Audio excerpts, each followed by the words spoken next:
Le billet d'humeur, Annette Lévy-Villard. Et oui, vous avez la présentation et même aussi le petit jingle, donc bonjour Annette. Oui, donc bonjour et merci pour la présentation. Alors Rudy, comme vous le savez, on est à la radio, donc on n'a pas vu les images de la célèbre actrice iranienne Taraneh Ali Dostie, je ne sais pas si je prononce bien, qui est sortie hier de la prison de Téhéran après 3 semaines de détention. Alors j'ai décrit, elle a les cheveux lâchés, un immense sourire, elle fait lever de la victoire, elle a un bouquet de fleurs dans les bras. Elle n'est pas sur les marches du Festival de Cannes, mais devant les murs de la prison d'Evin, où sont enfermés les prisonniers politiques, où l'on torture, où l'on aussi condamne à mort, comme on l'a vu ces dernières semaines. C'est après la pendaison d'un jeune manifestant, Moshe Shekari, que l'actrice avait partagé son indignation sur son compte Instagram, où elle est suivie par 8 millions de personnes. Le pouvoir l'avait arrêtée et accusée de diffuser de fausses informations et d'incitation au chaos. Une lettre signée par 500 personnalités du monde du cinéma a exigé sa libération et apparemment avec un certain effet. C'est l'Iran aujourd'hui, la joie et l'horreur. Depuis le 16 septembre, depuis que la mort de Mahsa Amini, tuée pour avoir mal mis son voile et laissé voir quelques boucles de cheveux, a provoqué un mouvement de révolte contre la République islamique, les mollahs, la police des mœurs, la dictature patriarcale. On a vu la joie de jeunes femmes chantant et dansant dans la rue, cheveux au vent, brûlant leurs voiles, faisant tomber les interdits, détruisant les séparations entre filles et garçons dans les lycées et les facs. Femmes, vie, liberté, hurlent-elles, et elles entraînent les hommes dans leur révolte. Ils marchent avec elles, chantent avec elles, femme, vie, liberté. C'est la première révolution féministe de l'histoire et c'est maintenant une insurrection mixte pour la liberté. Alors ce mouvement ne retombe pas malgré la répression chaque jour de plus en plus violente des mollahs.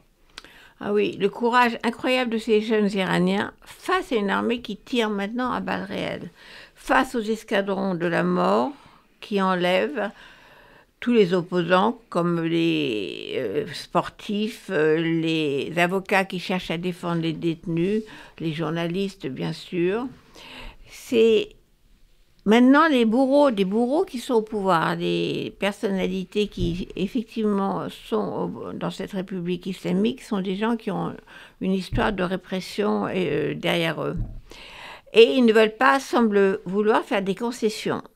Pour l'instant, 11 manifestants sont condamnés à mort. Mais ces femmes et ces hommes qui marchent et manifestent répètent que rien ne sera plus comme avant, que cette solidarité inouïe entre femmes et hommes est déjà une révolution et que les femmes ne remettront pas leur voile. Annette, vous voulez nous annoncer aujourd'hui la remise du prix à Simone de Beauvoir pour la liberté des femmes aux Iraniennes cette année. Oui, Rudy, on a vu que tout soutien est utile à ce mouvement des Iraniennes et des Iraniens.